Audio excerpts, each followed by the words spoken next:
mermen definitely aren't seen as often as the mermaids. Anyways, I wonder how this drawing's going.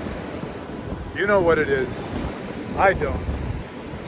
To me, that's what the merfolk represent. If you pull up some seaweed in your fishing line, chances are a merman put it there. It's so full of lust, and in some cases love, that they'll go into their death. Hey, welcome back to the channel. How about today, maybe we would talk about what we generally know about mermaids and mermen, since that theme has kind of been coming up a bit. Some cultures believe them to be pretty large, and some believe them to be rather small. I told one the other day of a smaller, carryable type of mer person. They tend to be easy on the eyes, if you're into that kind of thing. Hey guys, I don't know if you can see these, anyways. Yeah, they are usually very fond of each other. They're like friends and family, which you can imagine. You gotta stick together out there in that big, beautiful ocean. The mermen definitely aren't seen as often as the mermaids. They tend to be associated with bad luck, so you don't really want to run into one. It doesn't necessarily mean that they're gonna harm you. Things don't go well for you, usually. And they're known to play pranks on fishermen. They'll take their lines, their hooks, and catch them on rocks. They'll put them on seaweed. I think I've said before, if you pull up some seaweed in your fishing line, chances are a merman put it there. Another interesting thing is, in some of these legends, it's believed that the reason they come on shore is because they can't only live in the sea. So both the land and the deep sea, or the water, have different atmospheres, and they have to balance it out. And if you had a mermaid on land, you run the risk of her dying of unhappiness because she has to be in the water.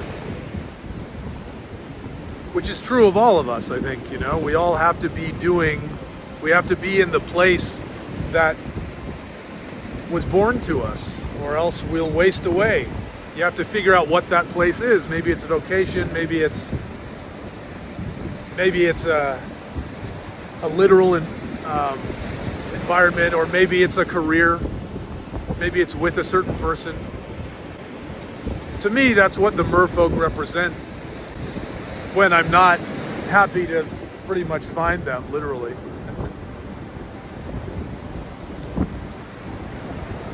The mermaids enjoy coming on shore a lot more, it seems. They love the sensations of combing their long tresses and feeling the wind and the beach. That's stuff you just don't get when you're underwater. Of course, they love swimming underwater as well, and being with all the sea folk, the sea creatures. The mermen generally like to stay away from people, but the mermaids will, you know, get in there and seduce a sailor, a mariner. They like to sing,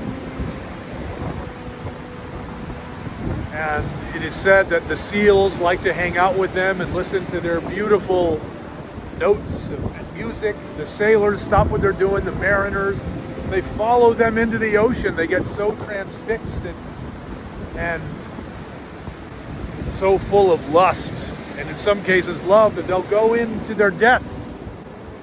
The jury is out whether the mermaids know what they're doing, if they're intentionally killing these men. I've met some who swear that they love seeing how the man experiences so much pleasure from their singing, and they want to make them happy. And so, you know, who can say? Mermaid's mysterious, what are you gonna do? Anyway, they can also tell the future. So a lot of times when one washes up in your nets, or you get one in your boat, you You do what you can to ask what your fortunes are, because they can do that, and then you release them. Every now and then you get some idiot, some ne'er-do-well, some evil guy. Like, there are stories of, there are stories of such a fisherman who pulls up a mermaid and she is so freaked out and begs for him to let her go. And he is probably some kind of pirate or rogue, and in some cruel way, he winds up killing her with his knife. And then a great storm happens, and he barely survives, but he realizes it's because of what he did to her. And then he is forever haunted. He wakes up to horrible visions of her, or visions of that storm, and he is completely afflicted with nightmares for the rest of his life. And there's this point where he goes mad and he ends it all.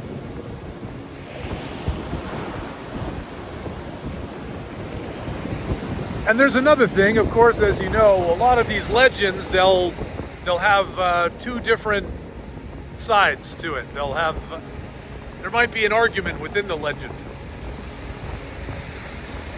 A lot of them say what we all believe is that a mermaid, half woman, half fish, when she's on land, she can walk and she has legs. Of course, there's others where she never has legs, and so if she's caught on shore, she is pretty much vulnerable. You take advantage to your detriment, but then there's other legends that explain it as thus, that the fish part is a scaly skin that they can get in and out of, and they put it on to be able to travel through the water. They take it off to be able to travel through the land. So in that sense, it's very much like the Selkie legend, and they get a little interchangeable.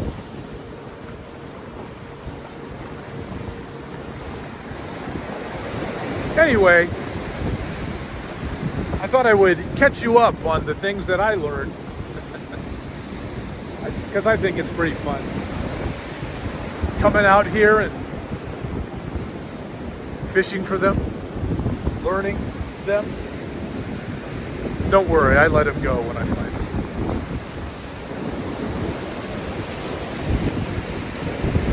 him. Anyways, I wonder how this drawing's going. You know what it is. I don't. But maybe you can give me a hint. Let me know what you think in the comments. Well, I came to soak up some waves and some sunbeams. In the meantime, if you enjoyed this, you can check this one out, and I'll see you on the next one.